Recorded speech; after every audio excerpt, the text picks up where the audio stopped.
What's going on, guys? Today's video is going to be on 7 Habits of Highly Effective People by Stephen Covey.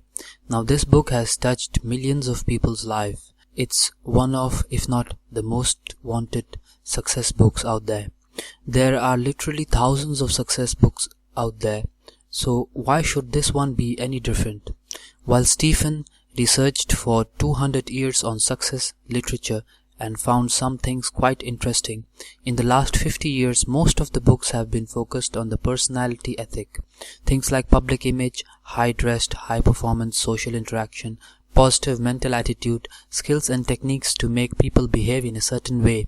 These books focus on how to appear rather than how to actually be. The 7 Habits of Highly Successful, Effective People takes inside-out approach. It focuses on character ethic rather than personality ethic. In words of Stephen Covey, almost all the literature in the first 150 years or so focused on what could be called the character ethic as foundation for success. Things like integrity, humility, tempers, courage and justice, patience, simplicity, modesty, and golden rule. The character ethic taught the basic principles of effective living. People can only experience true success and enduring happiness as they learn and integrate these principles in their basic character. Greatness starts from inside out. Of course, there is place for personality ethic, but character forms the foundation. Personality ethics needs to be rooted in the character. Personality character can be seen as fake, to make an image if it's not rooted in character. Sometimes people apply these personality techniques in order to use and manipulate people to meet their own goals and agendas. In the long run, people will eventually see through this duplicity, but you can't fake character ethic. If you are still little fuzzy on this concept, picture an iceberg. The personality ethic is above the water, the character ethic is below the water. It forms a foundation. It's where the greatest impact of long term is. It's where you sow the seeds of greatness. The problem is that people don't focus on foundation, they focus on appearance. They are looking for shortcuts and quick fixes, but there are no shortcuts. There is no quick fix program, but if you endure and apply the following habits, you will absolutely achieve your goals and it will help you develop better relationships. A bit of long intro there, but necessary to understand principles this book is based on. So let's jump into the 7 habits. Habit 1 is to be proactive. Let's look at something called the circle of concern and circle of influence. The circle of concern lists all the things that are out of your control, like weather, politics, what people think of you, economy, other people's mistakes, and other people's opinion. The circle of influence consists of all the things you can control: your attitude, what you read, what skills you learn, your enthusiasm, how you spend your free time, whom you spend it with, and habits and hobbies and so on. With that said, there are 2 ways to live life. You can either be reactive or proactive. Reactive people complain about things that are out of their control. Their environment and outside forces affect their performance and their mood. Additionally, they don't take action or ownership of things they can control. And then you have the other type of person, the proactive. This type of person realizes that their decisions determine their life, not their conditions. Proactive people don't complain about the things they can't control. Additionally, they take actions to improve the things they can control. Proactive people understand that sometimes we can't completely have control over certain situations, but we can control how we respond to the situation. So let's look at an example of how a proactive and reactive person responds to the same situation. 2 people take a test and they both fail. One complains to the teacher and gives up. The other takes responsibility, studies harder, and tries to improve. The reactive person complains about how bad the teacher is, and the proactive person asks himself, what can I do? They look at themselves first instead of blaming and complaining. Don't focus on what you can't control. Focus on what you can control. Take responsibility and keep in mind, as you become more proactive, your circle of influence, it grows bigger. You bring more power to life. Even if you implement only one habit out of all the 7 habits I'm going to go over in this video, make it this one. This one alone can have a huge impact on life. In life, you either act or you are acted upon. Habit 2 is begin with the end in mind. All things are created twice. The first time it is created in your mind, and the second time it is in the real world. So let's look at how it's created in the mind first. To get where you want to go in life, you need to have a map. You need to determine your life goals, your destination. You also need to plan on how to get there. Otherwise, you just aimlessly wander around in life. So where you want to go in life, have you sat down and clearly defined the type of life you want?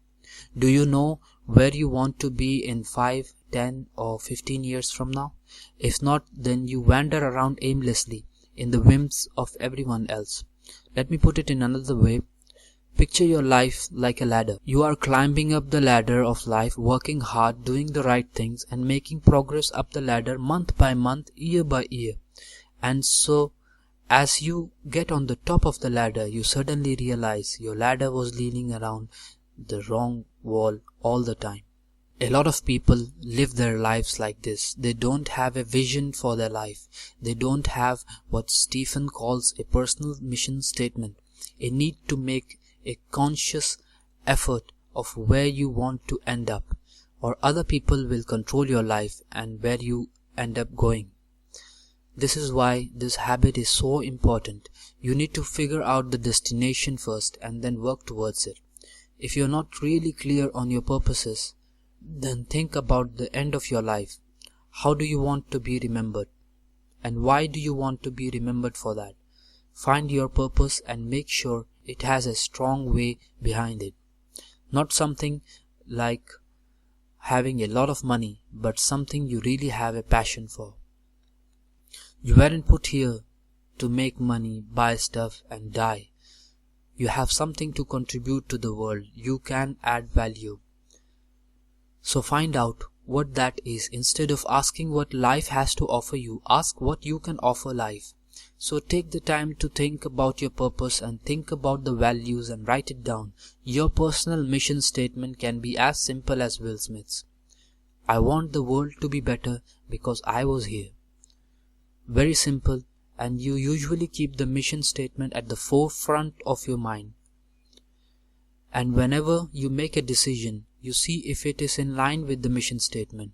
This will keep you on track. Go crazy. Create your ideal life and legacy. It can be whatever you want. Dream big and don't hold yourself back.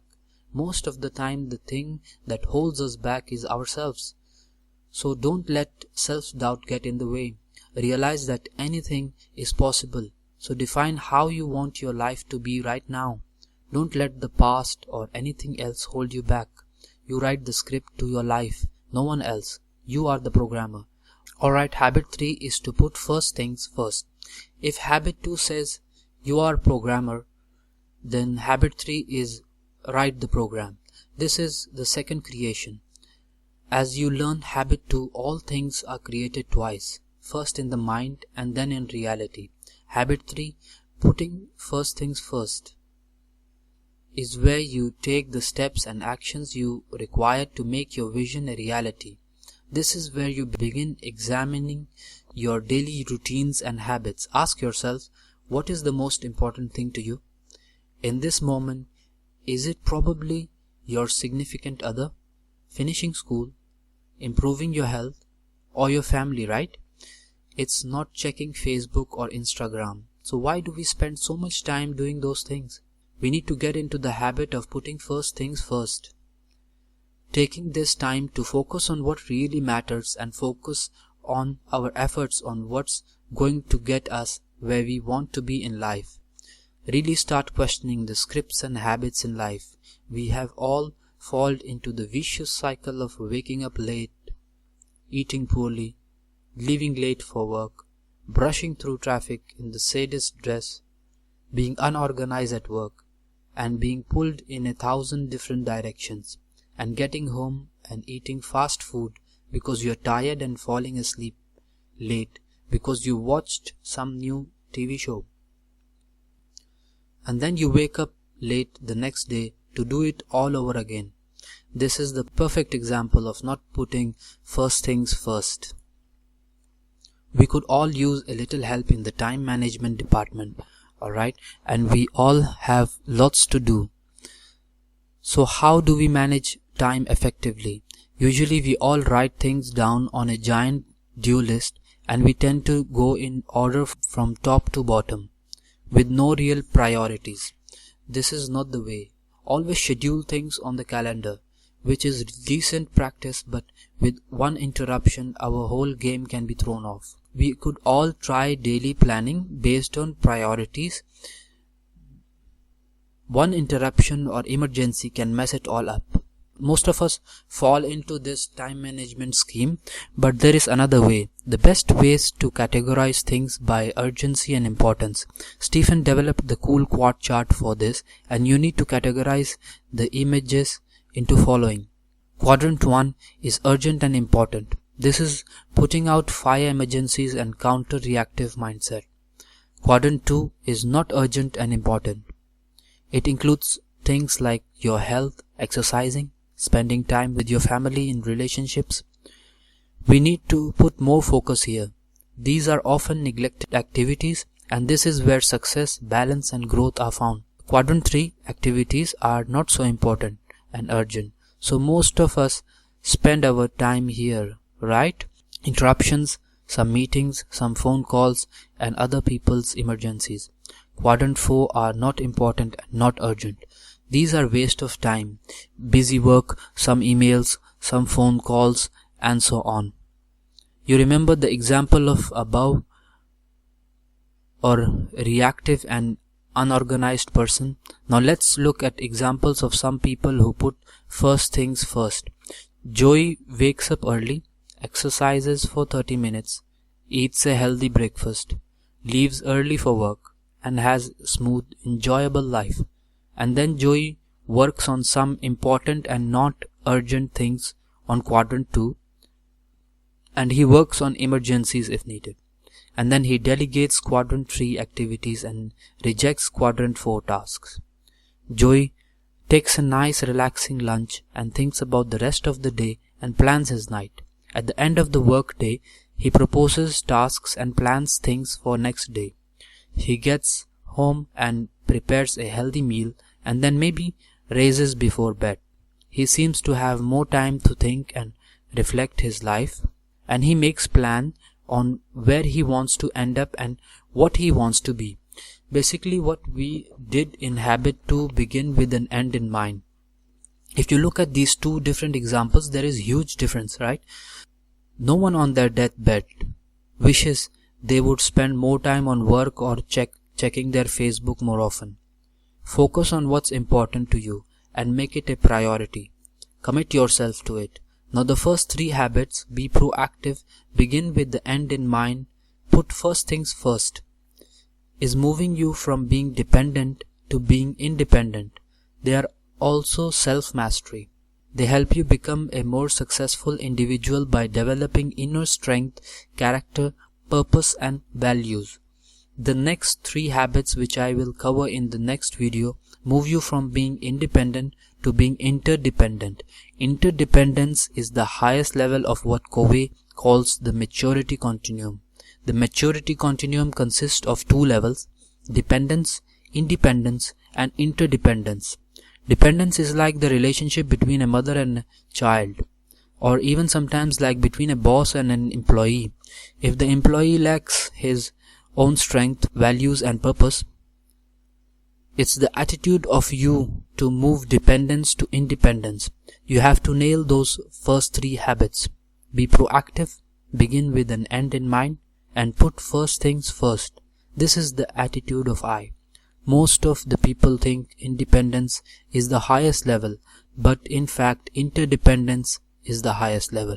Interdependence is where you think like a team, think family, think marriage, alright?